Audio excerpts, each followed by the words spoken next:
Subscribe कीजिए कामयाबी कैसे चैनल को और दबाएं बेल आइकन को ताकि आपको मिल सके हमारी वीडियो सबसे पहले।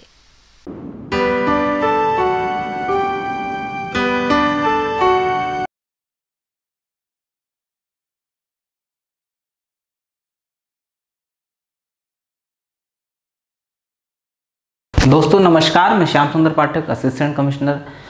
आज जिस टॉपिक के बारे में मैं आपको पढ़ाऊंगा वो है हायरार्की यानी कि पद सोपान। तो दोस्तों इसके विषय में मैं आपको काफ़ी डिटेल में समझाने की कोशिश करूंगा, इसके गुण दोष, इसकी प्रॉपर्टीज़। तो इसको काफ़ी ध्यान से सुनिएगा क्योंकि ये पूरी यूनिट जो है वो एग्ज़ाम की दृष्टि से बहुत ही इम्पॉर्टेंट है। यहाँ से बहुत सारे वर्सेटाइल क्वेश्चन बनते हैं तो और बड़े स्ट्रेट फॉरवर्ड क्वेश्चन भी बनते हैं। तो इन पूरी यूनिट को आप बहुत ध्यान से सुनिएगा। इसमें छोटे छोटे कई टॉपिक हैं जिनको मैं एक्सप्लेन करूँगा। तो सबसे पहले हम आज चर्चा करते हैं हायरार्की की, पद सोपान। हायरार्की दो शब्दों से मिलकर बना है, हायरस और आर्कस। हायरस का अर्थ होता है कि सबऑर्डिनेट पर जो उच्चतर व्यक्ति है, ठीक है, जो बड़े पद पर बैठा है उसका नियंत्रण, निम्नतर पर उच्चतर का प्रशासनिक नियंत्रण यानी एडमिनिस्ट्रेटिव कंट्रोल सबऑर्डिनेट्स पर, ठीक है। और आर्केस का अर्थ है निम्नतर का उच्चतर के प्रति उत्तरदायित्व, रेस्पॉन्सिबल होना, यानी कि जो सबऑर्डिनेट्स होते हैं वो बॉस के लिए किस तरह से रेस्पॉन्सिबल हैं, जो हायर अथॉरिटी हैं उनके लिए किस तरह से जो है वो रेस्पॉन्सिबल होते हैं। तो हायर पोस्ट पर जो व्यक्ति बैठा है उसका सबऑर्डिनेट्स पर कंट्रोल हायरस, और सबऑर्डिनेट्स का अपने सुपीरियर बॉस के लिए रेस्पॉन्सिबल होना आर्कस। दोनों का अर्थ हुआ एक ऐसा प्रशासन जो कि श्रेणीबद्ध है। श्रेणीबद्ध का अर्थ होता है एक सीरीज़ में है, और ये जो है सीढ़ी नुमा भी हो सकता है और पिरामिड नुमा भी हो सकता है, किसी भी तरीके का ये हो सकता है।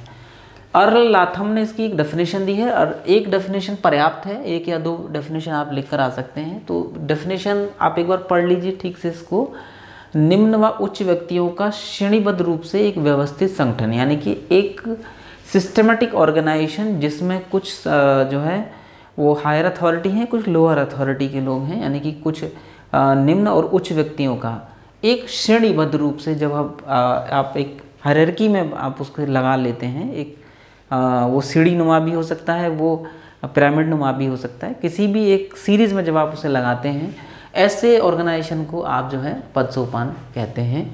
तो उसकी क्या विशेषताएं कि जैसा कि मैंने बताया कि सीढ़ी नुमा भी हो सकता है, यानी कि इस तरीके का भी हो सकता है, ठीक है, और पिरामिड नुमा भी हो सकता है जिसमें सबसे उच्चतर स्तर पर शीर्ष स्तर पर जो है सबसे विभाग का विभागाध्यक्ष जो है वो बैठता है, और वो फिर नीचे के लेवल पर जो है सबको आदेश देता है।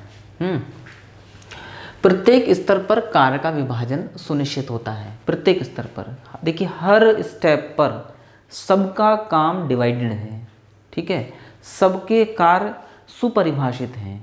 ये जो एक्ट और रूल बनाए जाते हैं वो एक्ट और रूल इसी चीज़ के लिए होते हैं कि किस पद पर, पद सोपान के किस स्टेप पर बैठे हुए किस ऑफिसर का क्या दायित्व है, क्या उसका कार्य क्या है, तो उसका जो रिस्पॉन्सिबिलिटी है, उसकी जो ड्यूटीज़ हैं वो सब परिभाषित हैं। तो हायरार्की बनाई ही इसीलिए गई है क्योंकि हर स्टेप पर कार्य का विभाजन संभव हो सके। बेसिकली प्रत्येक व्यक्ति की अलग अलग खूबियां होती हैं। जैसे जो व्यक्ति सबसे टॉप पर बैठा है तो ये वो लोग हैं जिनको पॉलिसी बनाना होता है, और ये पॉलिसी बनाना एक बेहद पेचीदा काम है, और उसके लिए बहुत अधिक ज्ञान, व्यापक अनुभव का होना भी बहुत ज़रूरी है। तो ऑब्वियसली बात है कि शीर्ष स्तर पर वो लोग पहुंचते हैं जो मेंटल वर्क ज़्यादा कर सकते हैं, जिनके पास ज्ञान, अनुभव, योग्यता अधिक है। नीचे के लेवल पर वो लोग रहते हैं जिनकी ज्ञान योग्यता कम है लेकिन वो फिज़िकल वर्क ज़्यादा कर सकते हैं, भाग दौड़ वाले काम ज़्यादा अच्छे से कर सकते हैं। तो ये जो हायरार्की जो बनाई गई है वो बनाई अलग अलग मतलब स्टेप पर, अलग अलग पदों पर अलग अलग तरीके के कार्य की आवश्यकता पड़ती है। अब चूंकि हर व्यक्ति की एक लिमिटेशन है, एक ही व्यक्ति सारे काम नहीं कर सकता।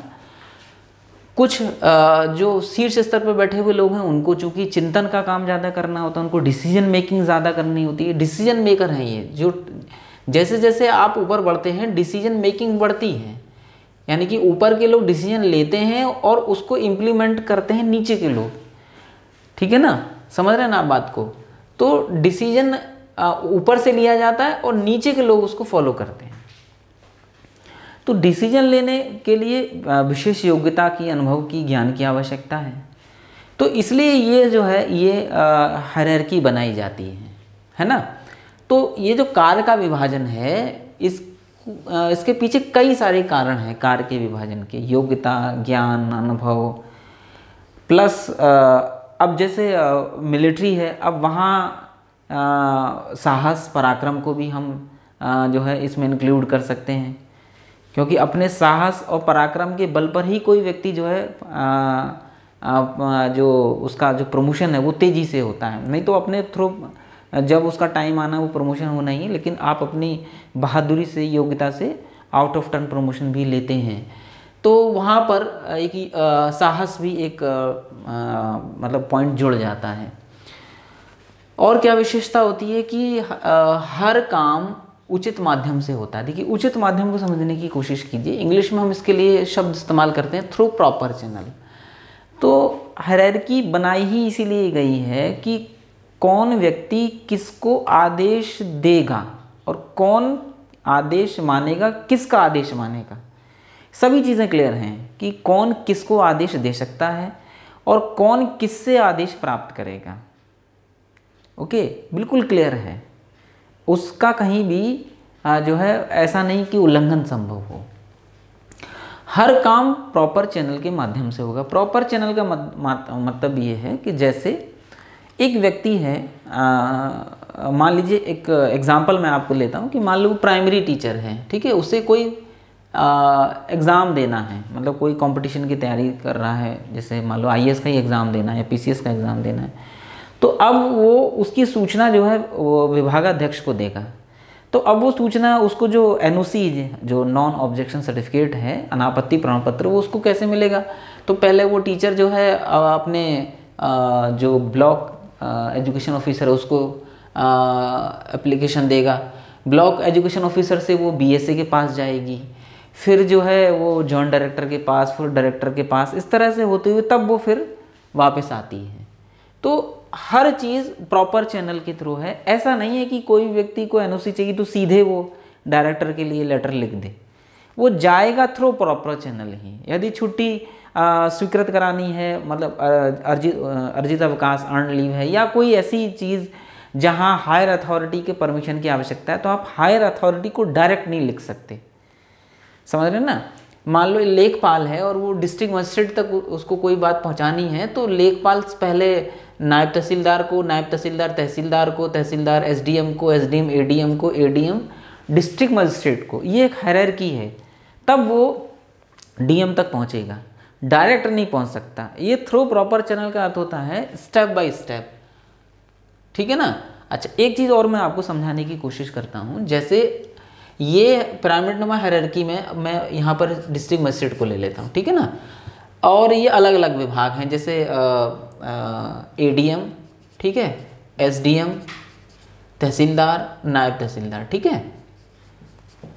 अब यहाँ मैं दूसरा डिपार्टमेंट है, मैं एजुकेशन डिपार्टमेंट को लेता हूँ, डीआईएस, एडीआईएस, ठीक है। यहाँ पर मैं ले लेता हूँ टीचर्स को, ठीक है।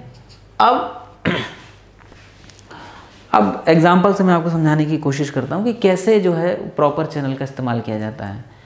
अब मान लीजिए किसी महामारी के समय में, या जैसे चुनाव का हम एग्जाम्पल लेते हैं कि भाई चुनाव कराया जाना है, और चूंकि चुनाव में बहुत अधिक ह्यूमन रिसोर्स की आवश्यकता पड़ती है, व्यक्तियों की ज़रूरत पड़ती है, तो सबसे बड़ा जो सोर्स है वो टीचर्स हैं। हमने तो प्रशासन जो है चुनाव आयोग ने डीएम को कार्यभार दिया हुआ है कि भाई आप जो है वो प्रॉपर फंक्शनिंग ऑफ इलेक्शन कराएंगे। ठीक, तो अब टीचर्स की आवश्यकता है। तो अब मान लीजिए किसी जगह पर एसडीएम को लगता है कि भाई वहाँ पर टीचर्स की ज़रूरत है, तो ऐसा नहीं कि डायरेक्ट जो है वो एडीआईएस को या डीआईएस को फ़ोन कर दिया जाएगा या कोई मैसेज या कोई पत्र लिख दिया जाएगा। पत्र जाएगा थ्रू प्रॉपर चैनल ही, मतलब जैसे तहसीलदार के माध्यम से जाना है तो एसडीएम को, फिर एडीएम को, फिर डीएम को, फिर यहाँ से जाएगा डीआईएस को, एडीआईएस को, फिर जो है टीचर के पास जाएगा, फिर वापस जाएगा। इस तरह से, मतलब एक एग्जांपल मैंने आपको बताया। मान लीजिए जैसे महामारी के समय में डॉक्टर्स की ज़रूरत पड़ जाती है, तो यहाँ सीएमओ हो जाएगा, फिर एसीएमओ हो जाएगा, फिर डॉक्टर्स हो जाएंगे। तो अब ऐसा नहीं है कि एसडीएम डायरेक्ट जो है वो सीएमओ को फ़ोन कर देगा या लेटर लिखेगा, जाएगा हर लेटर थ्रू प्रॉपर चैनल ही, यानी कि एसडीएम एडीएम को लिखेगा, एडीएम डिस्ट्रिक्ट मजिस्ट्रेट को लिखेंगे, फिर डिस्ट्रिक्ट मजिस्ट्रेट सीएमओ को मतलब पत्र लिखेंगे, सीएमओ से बात एसीएमओ के पास जाएगा, वहाँ से डॉक्टर्स की रिक्वायरमेंट्स को पूरा किया जाएगा, तब वो फिर वापस जो है।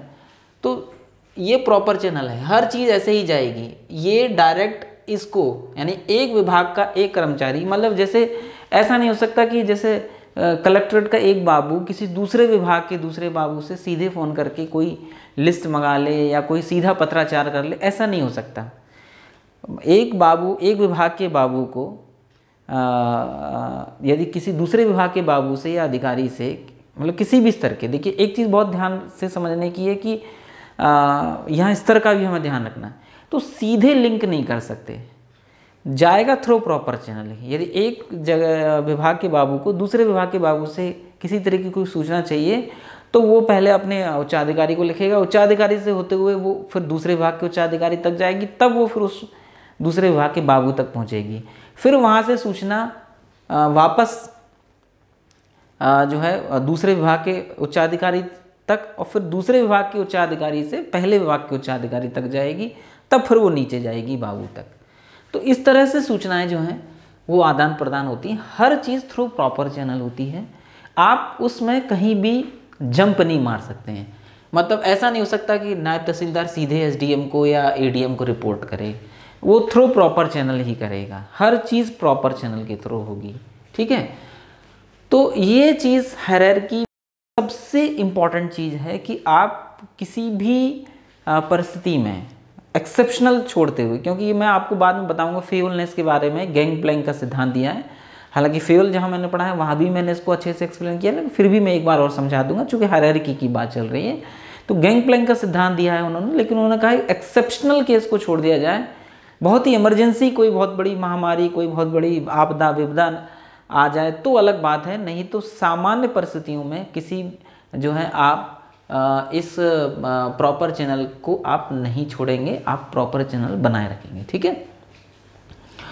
इसके अलावा जैसे कि मैंने अभी बताया कि हॉरिजॉन्टल कम्युनिकेशन की व्यवस्था नहीं है, मतलब ये डायरेक्ट यहाँ दूसरे विभाग के अधिकारी को या समकक्ष अधिकारी को फ़ोन नहीं कर सकता, वो जाएगा प्रॉपर चैनल ही, यानी कि वर्टिकल कम्युनिकेशन होता है, हॉरिजॉन्टल कम्युनिकेशन नहीं है।